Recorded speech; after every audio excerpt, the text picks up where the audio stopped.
Okay, so instead of touching your partner's shoulder, we're going to touch the base this way.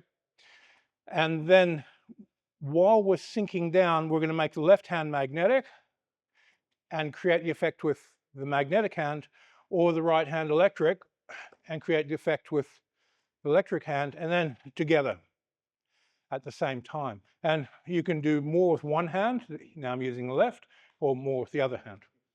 And each person's body is going to have a different reaction. And the way you rotate your waist here should be how you generate power in your martial arts system. So if you're looking at building a right cross and getting strength here, if you're connecting to that leg, I've got to close this qua and have this leg empty to build this type of mechanic. If I'm building a mechanic where I'm using this leg more, then I'm opening this qua and the weight goes through that leg. And then you just train this accordingly. And if you're doing push hands, you're always inside of these spinning positions, either back here or in there. And this builds your foundation for rotation. And magnetic hand is receiving, electric hand is striking.